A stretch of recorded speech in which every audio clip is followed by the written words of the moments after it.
We're here on the Canon stand. We've been given a show round, which has been great by Jamie, and we've got product specialist Medea, who we've spoken to. We've spoken to before, haven't we? Yes, just seen you before. Podcast. It's great. Now, we're on it's a VR stand of the Canon, and we're going to get a special unveiling of this here. Now, we're not allowed to touch this. No. You can have a look. We can have a look, but actually, we have got the privilege, the Canon opening just taking it off and having a closer look. So, but I'll let you do it. I'll let you do that. With the reveal? Yeah. There you go. There we go. Look at this. So we have 3 different models here. The concept. So 3 concept models. Yeah. So we have 2 stereoscopic lenses for APS-C cameras.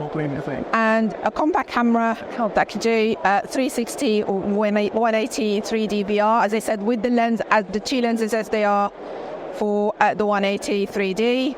You flip this lens to the other side, and that gives you the 360. Plus, you do have like 8K, 30, 4K 120 live streaming. What we're trying to showcase with this, because currently we already have the dual fisheye lens that's been very popular. You can use it on the R5, R5C, and the R6 Mark II. Yeah. With the EOS VR utility, we try and showcase obviously future products or potential products that can come out to expand the range and have different solutions for different audiences, different price points as well.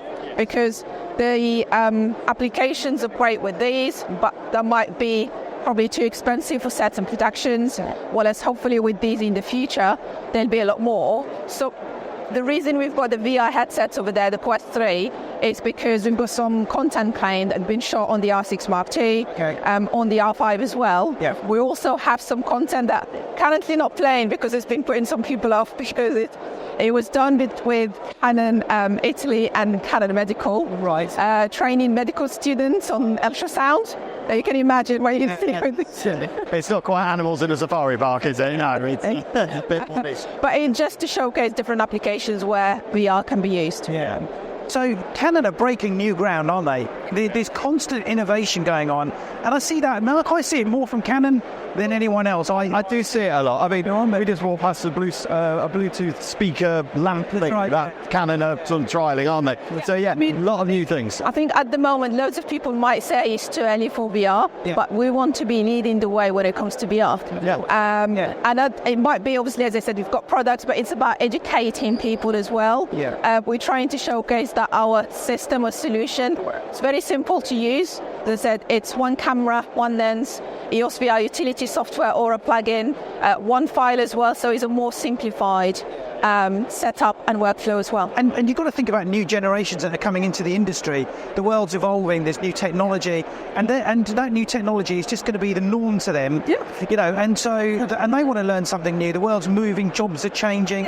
You know, the needs are going to be different as well. So things like this, we have to see development. We have to see. There will be. I think we will see development from the capture side and from the headset side. I mean, there are so many VR headsets. We've seen the Apple one, obviously, that everyone is excited about. So in the next few years, we will see more. As I said, from the capture side, we want to be those leading the way. I mean, VR generally has been around, since the 80s, really, hasn't it? And what I'm wondering is are you seeing a demand for this technology and the different uses and what it could be from? Because it's always been around and it hasn't quite sort of picked up. I think it's because of the requirements or the needs, what you need, because you're looking at usually 2 cameras at least, 2 lenses, rigging, extensive hours editing, because you're shooting at least 2 sensors. You're going to have to edit the exposure, etc. Whereas with this, 2 images into 1 sensor, so there is no need to realign or stitch. So it's making it easier to do, isn't it? Yeah. But it's cheaper because it's only 1 camera.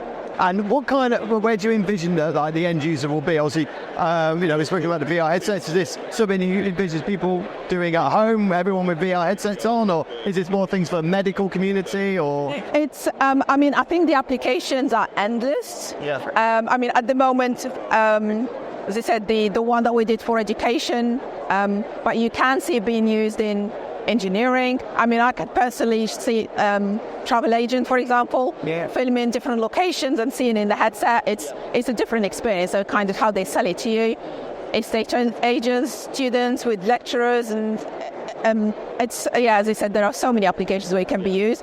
Plus, in the future, as I said, we see more affordable solutions like something like this.